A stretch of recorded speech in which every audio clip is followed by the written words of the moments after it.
O combate cristão, uma exposição de Efésios 6, versos 10 a 13, por Dr. Martyn Lloyd-Jones, capítulo 14, Fé e Experiência. Estivemos considerando os ataques do inimigo às mentes dos crentes, bem como os modos como ele o faz, produzindo um árido e estéril intelectualismo ou um orgulho do intelecto e do entendimento, e especialmente na questão das heresias. Fizemos um ligeiro exame de algumas das heresias.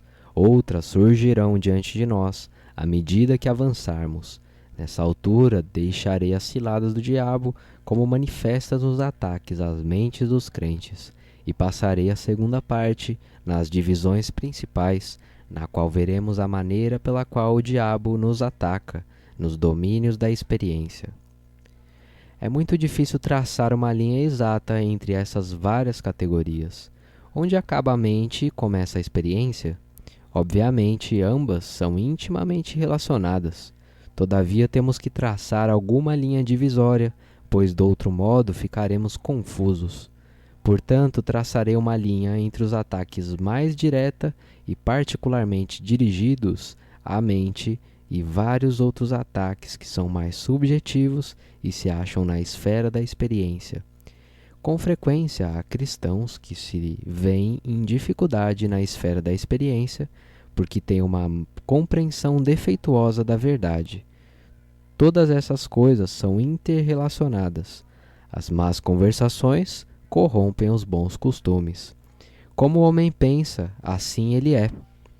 E, evidentemente, se houver algum defeito na compreensão e na apreensão da verdade, inevitavelmente decorrerá algum tipo de problema na esfera da experiência.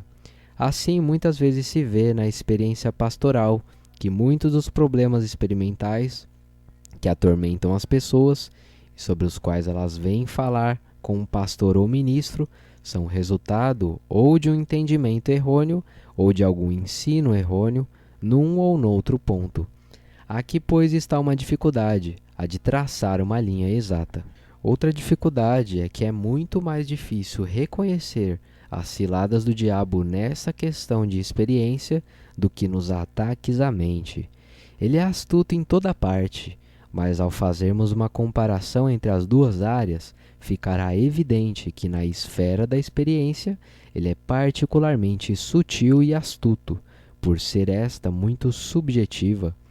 Quando tratamos da doutrina e das heresias, estamos, afinal de contas, tratando de algo que se acha fora de nós, e temos as escrituras, os credos, as confissões e livros que expõem a verdade para ajudar-nos. O tema está fora de nós, é objetivo.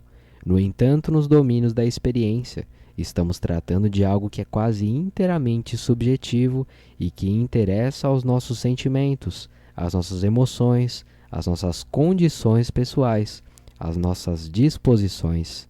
Obviamente, pois, a análise só poderá ser excessivamente difícil. Para usar uma comparação, geralmente nos é mais fácil lidar com algum problema puramente teórico e acadêmico do que lidar com um problema da nossa saúde, por exemplo. Por sermos sofredores, por termos dores ou males, ou alguma dificuldade em nossa constituição, é mais difícil para nós do que para outrem chegar a ter plena ciência do que está acontecendo. Somos a parte interessada, nós é que estamos tendo as sensações. Isso torna a solução mais difícil do que quando estamos tratando de algo inteiramente fora de nós. Inclinamo-nos a ficar na defensiva, a ficar sempre com razão, e nisso o diabo tem a sua oportunidade. Não nos colocamos em guarda quando estamos lidando com a verdade objetiva.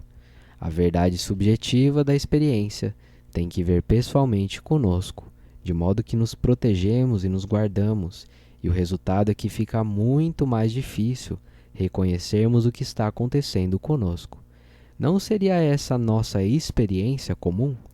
Toda vez que há algum problema ou briga ou contenda, é sempre devido a alguma outra pessoa, não é? Nunca estamos errados, sempre estamos certos. A culpa é sempre da outra pessoa. O diabo nos cega com as suas ciladas e com a sua astúcia. O interesse próprio, a preocupação conosco mesmos e a autopromoção se intrometem. O resultado é que não conseguimos exercer um julgamento tão bom e tão objetivo como podemos fazer com relação às questões externas. Como no caso da mente e como no que se refere à prática, uma grande característica da atividade do diabo nas questões subjetivas é que ele sempre cria confusão. Ele nos põe num estado de confusão e de desordem. Outra característica é que ele sempre tende a levar-nos de um extremo a outro. Ao corrigirmos uma coisa, somos tão propensos a exagerar na correção que nos inclinamos a cair no erro oposto, tão mal como que estivemos corrigindo, e o resultado é confusão. Para expressar a coisa de modo muito simples e prático, vamos lidar com os altos e baixos da experiência cristã e especialmente com o fato de que há muitíssimos cristãos que não são felizes. Na verdade, alguns se acham numa condição totalmente miserável. Estão sempre em algum tipo de perplexidade e infelicidade, carregando um fardo, afligindo-se com algum problema na esfera da experiência. É tudo resultado das astutas ciladas do diabo. Não há outra explicação adequada disso. Por que não nos regozijamos todos com essa grande e gloriosa salvação e não louvamos a Deus com todo o nosso ser? A única resposta é esta: as astutas ciladas do diabo. Num lugar ou noutro da esfera da experiência, ele causou confusão e não sabemos onde estamos. O resultado é que o nosso testemunho fica grandemente prejudicado. Começaremos a examinar este tema, procurando ver toda a questão do lugar da experiência na vida cristã. Duas principais dificuldades e problemas se nos apresentam. A primeira é que alguns cristãos dão total ênfase à experiência. Nada lhes importa senão o experimental, o aspecto vivencial. Não estão interessados na verdade, nem em definições. Dizem que o que importa é o homem poder dizer: eu era cego, mas agora vejo. Se a pessoa não puder atestar uma grande mudança em sua vida, eles acham que ela não tem coisa alguma. É o único teste que eles aplicam. Estão sempre falando disso, contam-nos o que lhes aconteceu e dizem que nos pode e nos deve acontecer a mesma coisa e assim por diante. Não se preocupam em verificar o que produziu a mudança. Não se interessam pelo fato de que existem muitos meios para a produção da mudança. A única coisa que conta é a experiência, nada mais importa. Este conceito extremo pode tomar várias formas. Por exemplo, a que vemos no capítulo 4 do livro de Jó. Ele faz o temanita. É uma excelente ilustração do tipo de homem para quem as experiências são a única coisa que importa. Jó estava numa terrível dificuldade, padecendo daquele mal na pele, em agonia. Seus filhos tinham sido mortos por um furacão, seus animais tinham sido roubados pelos sabeus e pelos caldeus. Quando ele se achava nessa aflição, ele faz um dos seus amigos, veio e vejam o que lhe disse. Uma palavra se me disse em segredo, e os meus ouvidos perceberam um sussurro dela. Entre pensamentos de visões da noite, quando cai sobre os homens o sono profundo, sobreveio-me o espanto e o tremor, e todos os meus ossos estremeceram. Então o Espírito passou por diante de mim, fez-me arrepiar os cabelos da minha carne. Parou ele, mas não conhecia a sua feição. Um vulto estava diante dos meus olhos, e calando-me, ouvi uma voz que dizia... Noutras palavras, ele estava dizendo a Jó, mais ou menos o seguinte: escuta-me, eu sei do que estou falando, tive uma experiência, tive uma visão. Há pessoas de certo tipo que sempre estão falando em estranhas e extraordinárias experiências, visões, êxtases e várias coisas que lhes sucederam. As experiências constituem a sua autoridade e nelas tudo se baseia. Essas pessoas estão sempre dizendo: ouça-me, foi isso que me aconteceu e, portanto, falo com esta autoridade fora do comum. E naturalmente o diabo também as estimula, não somente a falar constantemente sobre isso, e sim a buscar mais experiências do mesmo tipo. Há certas pessoas que o diabo ataca nesta linha. Ele sabe que elas estão interessadas nisso devido ao seu temperamento natural, ou porque passaram a interessar-se por fenômenos psíquicos, ou por causa de alguma coisa dos seus antecedentes, ou que lhes é subjacente alguma confusão em suas leituras ou em seus ensinos. Daí o diabo as pressiona e as encoraja. Consequentemente, ficam sempre procurando essas experiências incomuns e excepcionais. Naturalmente, acreditamos que a experiência é absolutamente essencial para o cristão. Contudo, aqui estamos lidando com pessoas que vivem das experiências, baseiam tudo nelas e não se interessam por nenhuma outra coisa. Algumas delas vivem de experiências do passado. Conheci muitos cristãos assim, e eles sempre me deram a impressão de serem tristes e patéticos. Não resta muito deles agora, porém houve tempo em que eu os encontrava em considerável número. Toda vez que eu os encontrava, ou toda vez que eu pregava em sua região, e eles vinham falar comigo após o culto, eu sabia que dentro de instantes eles me estariam falando das coisas que lhes tinham acontecido no avivamento em Gales de 1904 e 1905. Sempre viviam dessas experiências, sempre falando delas, sempre olhando para trás. Essa era a coisa, a única coisa, como se nada lhes tivesse acontecido desde aquela ocasião. Nunca me falaram de alguma coisa que acaso lhes tivesse acontecido depois de 1905, mas sempre me falavam de coisas admiráveis que lhes sucederam durante a época do avivamento. Coisas admiráveis eram e são coisas das quais devemos falar. No entanto, não devemos viver delas. Conheci um ministro cujo ministério foi arruinado por esse mal. Durante aquele mesmo avivamento, este homem tivera extraordinárias e admiráveis experiências da parte de Deus. Não havia dúvida quanto a isso. Ele fora usado de maneira extraordinária. Todavia o avivamento acabou, como todos os avivamentos acabam. E o pobre homem, em vez de entender a situação e continuar com a sua tarefa de expor as Escrituras e pregar o Evangelho no poder do Espírito, ficou esperando que as experiências incomuns continuassem, mas elas não vieram. Durante o avivamento, este homem nunca tinha que preparar as mensagens. As palavras lhe eram dadas, e havia grande liberdade e poder. Entretanto, quando o avivamento se findou, isso acabou também. Não obstante, ele continuou sem se preparar, continuou esperando o incomum, e isso não aconteceu. Por isso ficou deprimido e passou cerca de 40 anos de sua vida numa condição de improdutividade, infelicidade e inutilidade. Quando falava das experiências do avivamento, ele se transformava, seus olhos brilhavam e ele falava com animação.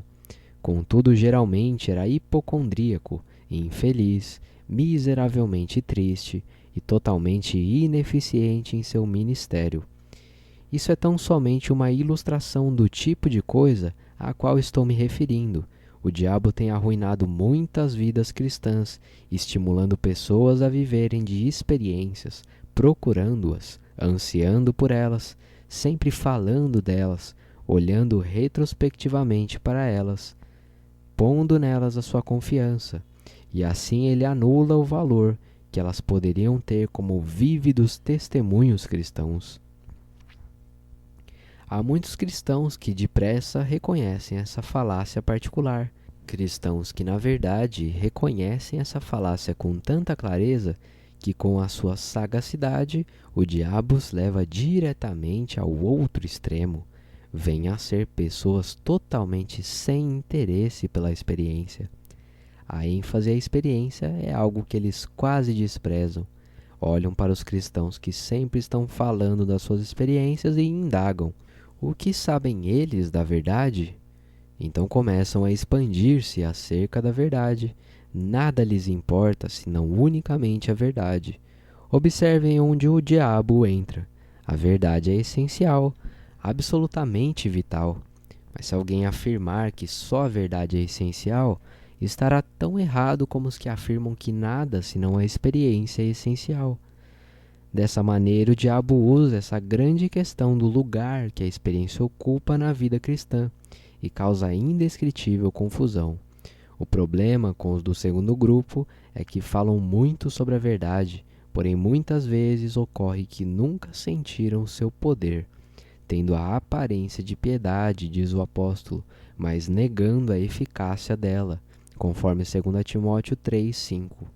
Eles nunca sentiram o poder da verdade, nunca foram dominados por ela. Eles têm um interesse puramente intelectual por ela.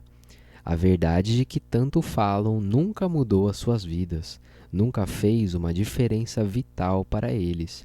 Certamente isso é tão errado como errada é a posição que defende somente a experiência. Um diz, nada importa senão a experiência. Outro diz, a única coisa que importa é você teve discernimento e entendimento, essa compreensão da verdade. O segundo grupo vê o cristianismo só objetivamente, o primeiro só subjetivamente. Quando expõe o assunto dessa maneira, parece óbvio, mas será igualmente óbvio na prática? O que sabemos realmente da verdade cristã na experiência? Somos o que somos por causa da nossa fé nessa verdade? Essa verdade se apossou de nós, nos agarrou? Essa verdade nos domina e nos dirige realmente? Não nos enganemos sobre isto. A verdade de Deus é algo que precisa ser experimentada. Não é um sistema filosófico, não é apenas um ensino ético. O objetivo e fim da religião cristã é levar-nos a conhecer Deus. E Deus não é uma espécie de X filosófico, não é uma abstração, um mero postulado de uma escola filosófica. Deus Ele é uma deidade pessoal e devemos conhecê-lo. O apóstolo João, o último dos apóstolos, escrevendo como ancião uma carta, diz: o que era desde o princípio, o que vimos com os nossos olhos, o que temos contemplado, e as nossas mãos tocaram da palavra da vida. 1 João, capítulo 1, verso 1. Ele diz efetivamente, isto não é filosofia, não é misticismo, é concreto, é uma pessoa viva, Deus na carne. Nós o tocamos, nossas mãos tocaram a palavra da vida, porque a vida foi manifestada, e nós a vimos, e testificamos dela, e vos anunciamos a vida eterna que estava com o Pai, e nos foi manifestada. O que vimos e ouvimos, isso vos anunciamos. Ele lhes anuncia isto não por ser um grande e glorioso sistema da verdade, superior a tudo mais, e sim por ser um tão admirável, entre aspas, corpo de teologia, cujo exame nos emociona. O que vimos e ouvimos, isso vos anunciamos, para que também tenham comunhão conosco. O que é essa comunhão conosco? E a nossa comunhão é com o Pai e com seu Filho Jesus Cristo. Noutro lugar ele escreve: e a vida eterna é esta, que te conheçam a ti só, por único Deus verdadeiro, e a Jesus Cristo a quem enviaste. João 17:3. Isso não é saber coisas sobre ele.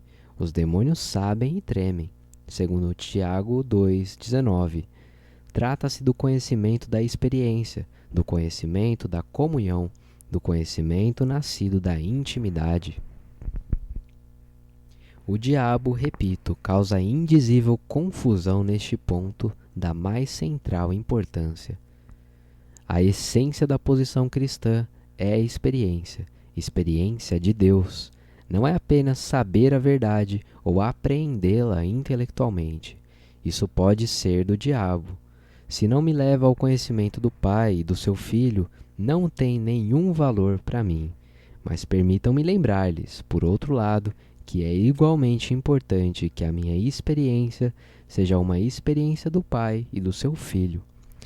Há seitas que poderão mudar a sua vida, seitas que poderão livrá-lo das coisas que o derrotam, seitas que poderão dar-lhe felicidade. A psicoterapia também pode fazer isso, e muitos outros meios há para isso, até mesmo uma operação do seu cérebro. Devemos ter um teste. Se a experiência não é a experiência do Deus vivo e verdadeiro, mediante seu Filho, que veio a este mundo para viver, morrer e ressuscitar para nos dar, se não é mediada pelo Espírito Santo, não é uma genuína experiência cristã. O diabo vem e nos ilude com a sua astúcia. Alguém me diz: tive uma experiência, minha vida mudou, uma coisa maravilhosa me aconteceu. Digo-lhe que é bom que ele seja uma pessoa melhor, mas o que lhe peço que me diga é: por que você é uma pessoa melhor? Temos que testar a experiência pelos dois lados. Sem a experiência não há nada, não há nenhum valor em ter uma cabeça cheia de conhecimento, se esse não se apossou de você, se não lhe deu o conhecimento de Deus. O fim e objetivo de todo conhecimento é levar-nos a um conhecimento experimental do Deus vivo e do seu Filho Jesus Cristo. Conhecemos o poder da verdade?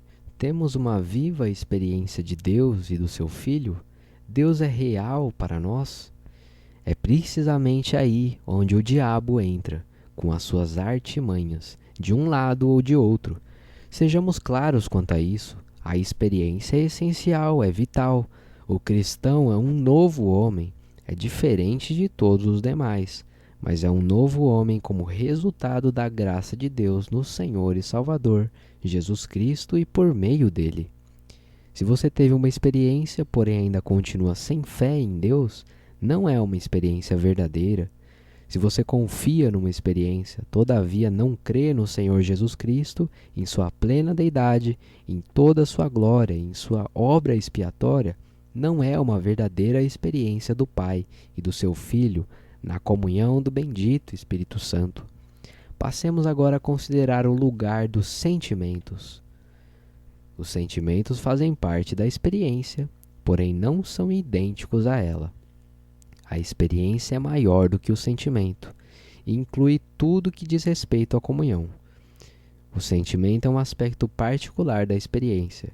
Aqui também o diabo causa confusão sem fim e, mais uma vez, do mesmo modo, quer exagerando a importância do sentimento, quer recusando e desprezando-o. Alguns vivem dos seus sentimentos e os exageram por completo. Nada lhes interessa, exceto os sentimentos. Esse é o único critério para avaliar uma reunião. Se os participantes não choraram, nada aconteceu e a reunião não tem nenhum valor. Naturalmente, essa questão de sentimento pode assumir muitas formas. Nem sempre é choro, às vezes é êxtase, quase histeria. Se essas pessoas não foram exaltadas acima de si mesmas e não estiveram perto de perder o controle de si mesmas, acham que não aconteceu nada. Esse é o seu único teste da operação do Espírito Santo.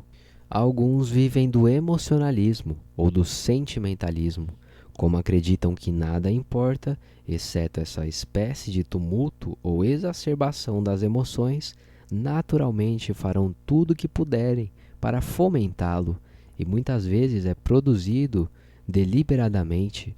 Há cultos nos quais os participantes batem palmas, gritam, cantam e repetem certos tipos de cânticos, tudo feito deliberadamente para produzir êxtase.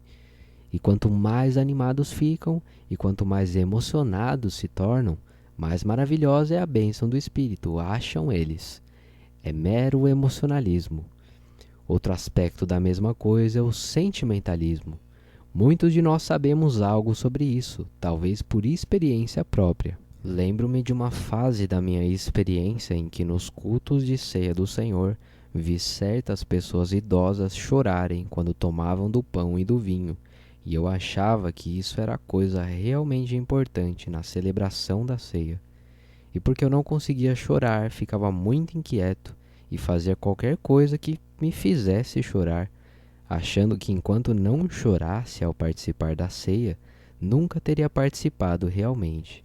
Mais tarde passei a analisar o que fazia muitas dessas boas pessoas chorarem, e cheguei à conclusão de que, quanto a muitas delas, o choro era produzido artificialmente. Elas o faziam deliberadamente, elas próprias o faziam. Mas então o diabo vem e faz com que esse sentimentalismo pareça ridículo para nós, e assim vamos direto para o outro extremo e assumimos a posição segundo a qual dizemos que essa espécie de manifestação dos sentimentos não somente é uma fraqueza, porém pode ser, na verdade, completamente errada. Certas pessoas têm tanto medo do emocionalismo que afastam as emoções das suas vidas completamente. Sua atitude significa que nada importa, senão aquilo em que o homem crê. A adesão à verdade é que conta. Essas pessoas nunca sentiram nada e não querem sentir. De fato, algumas delas vão tão longe que chegam a dizer que não temos necessidade de dedicar nenhuma atenção aos sentimentos. Por volta do ano de 1760, um homem chamado Sandeman, Ver os Puritanos, Suas Origens e Seus Sucessores, página 181, de Dr. Martyn Lloyd-Jones, começou a ensinar uma doutrina estranha e chegou ao seguinte: ensinava que os sentimentos não têm a mínima importância. Ele afirmava que muitos cristãos viviam abatidos e infelizes porque olhavam para dentro de si, em busca de algum sentimento ou de alguma experiência. No entanto, isso está errado, dizia ele. O que nos ensina Paulo em Romanos, capítulo 10? Mas que diz: a palavra está junto de ti, na tua boca e no teu coração.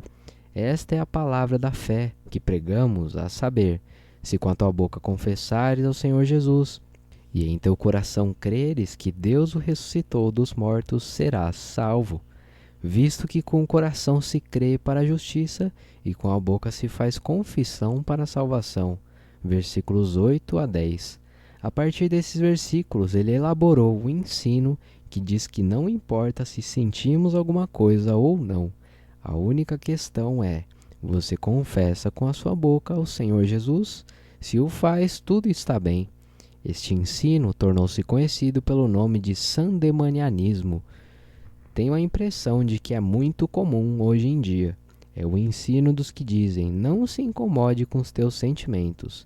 Você crê? Se crê, tudo está bem. O resultado é que há muitos supostos cristãos que jamais sentiram o poder da verdade. Aceitem isso pela fé, disseram-lhes, e o fizeram como pensam. Deram assentimento a uma proposição, mas nunca sentiram nada.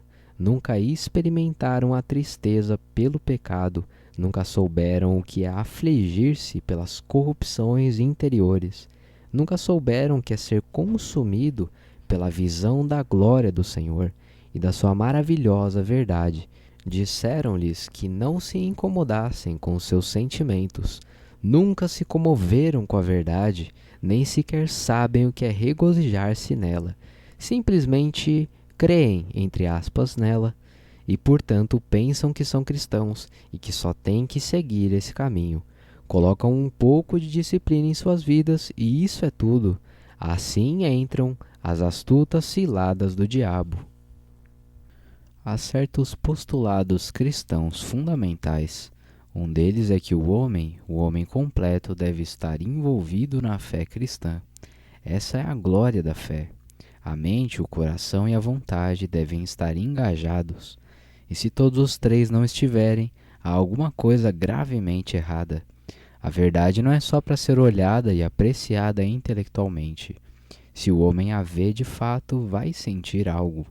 O coração terá que estar inevitavelmente engajado, bem como a mente. Semelhantemente, a fé tem que levar à prática e à ação. João, em sua primeira epístola, escreve: essas coisas vos escrevemos para que o vosso gozo se cumpra. 1 João, capítulo 1, verso 4. Não só experiência, e sim uma experiência de gozo, de alegria. Regozijai-vos sempre no Senhor, diz o apóstolo Paulo. Outra vez digo, regozijai-vos. Filipenses 4, 4.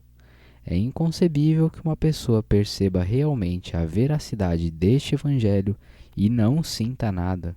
É impossível que esta admirável mensagem que nos diz que Deus, antes dos tempos, projetou este plano de salvação, que o Filho veio na plenitude dos tempos, humilhou-se Despojou-se dos sinais da sua glória, nos deixe impassíveis. Você diz, creio na encarnação. Mas como diz isso?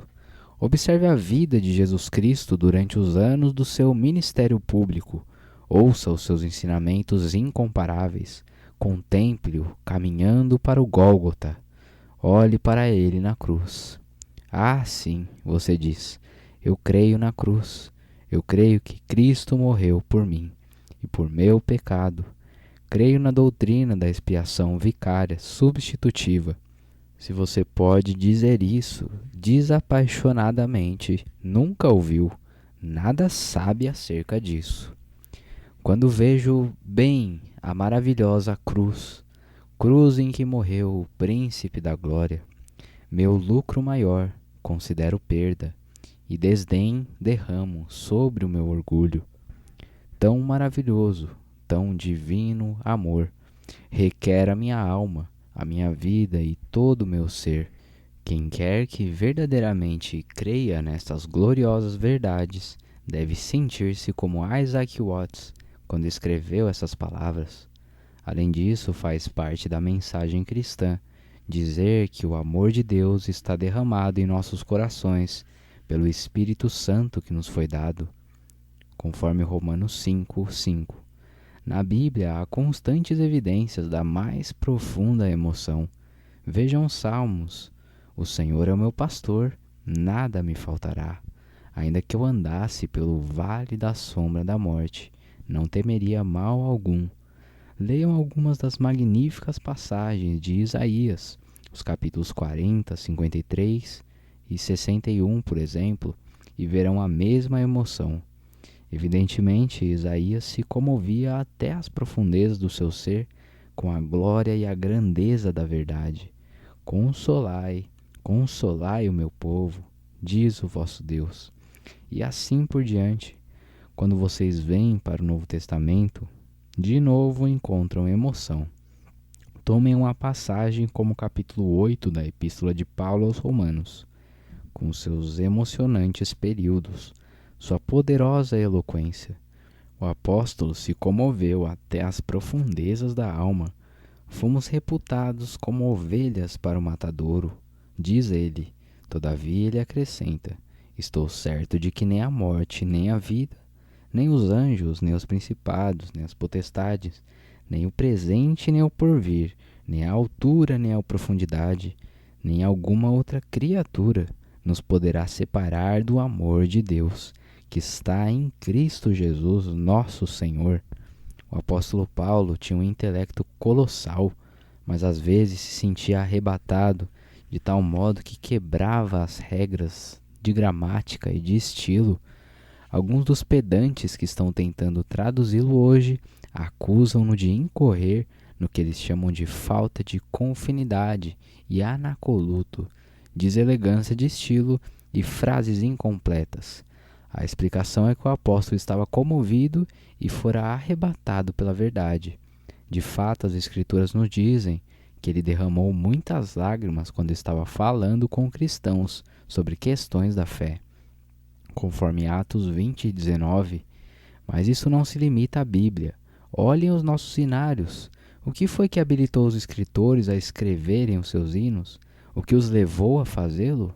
Há só uma resposta. Comoveram-se com a verdade, sentiram a verdade, foram sensibilizados pela verdade. É uma coisa que se vê interminavelmente nas experiências dos santos de Deus, através dos séculos. Contudo, alguém poderá dizer, reconheço a validade do que você está dizendo, mas por outro lado, temo o emocionalismo. Esse é o problema para muitos com relação à experiência e aos sentimentos. Veem certos excessos e não gostam. Por outro lado, reconhecem que a frieza e a falta de vida só podem ser erradas. Como se pode dizer qual a diferença que há entre essas coisas? Qual a diferença entre o emocionalismo ou o sentimentalismo por um lado e a verdadeira emoção por outro? Ninguém quer defender o emocionalismo ou o sentimentalismo. Consideremos a diferença que há entre a verdadeira e a falsa emoção. Em primeiro lugar, geralmente o emocionalismo é fomentado. De uma forma ou de outra, ele é produzido artificialmente. Sua segunda característica é que sempre lhe falta o fator do entendimento. É sempre um assalto direto às emoções, deixando de lado a verdade.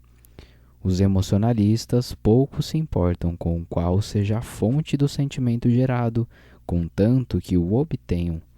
Palmas, pandeiros, qualquer coisa pode ser usada para agitar os sentimentos e levar a pessoa a perder o equilíbrio. Gingar o corpo ritmicamente também é usado. Sempre é produzido de modo que o entendimento é deixado de lado. A terceira característica do emocionalismo é que o fator da agitação, turbulência, excesso está presente. Tumulto e excesso sempre caracterizam o emocionalismo. Outro fato sumamente importante quanto ao emocionalismo é que ele sempre deixa exaustos os envolvidos, cansa-os, esgota-lhes a energia. É idêntico ao que se dá com a bebida alcoólica, que parece encher de energia a pessoa, mas de fato mina a sua energia e a deixa num horrível estado de fadiga, cansaço e exaustão. Finalmente, o emocionalismo nunca afeta a vida e o modo de viver num bom sentido. Obviamente não pode fazê-lo, pois não se baseia na verdade. Os homens podem ter experiências maravilhosas e tumultos de emoções. Todavia, as suas vidas muitas vezes indicam uma coisa muito diferente. O sentimentalismo é um pouco mais sutil. Os sentimentalistas estão sempre prontos a denunciar os emocionalistas. Porém, o meu parecer é que o sentimentalismo nada mais é que um emocionalismo polido. Essa é a única diferença. É a diferença, por assim dizer, entre o emocionalismo em andrajos e o emocionalismo em trajes de rigor. O sentimentalismo é muito polido. Para uma ilustração da diferença entre o sentimentalismo e a emoção verdadeira, sugiro a leitura das obras de J. M. Barrie, comparando-as com Shakespeare. Barrie era um arqui-sentimentalista. Shakespeare produz e estimula a emoção verdadeira. O sentimentalismo não é um tumulto de emoções. É demasiado polido para isso. Ele mexe de leve com as emoções. Não as produz realmente. Apenas faz cócegas nelas.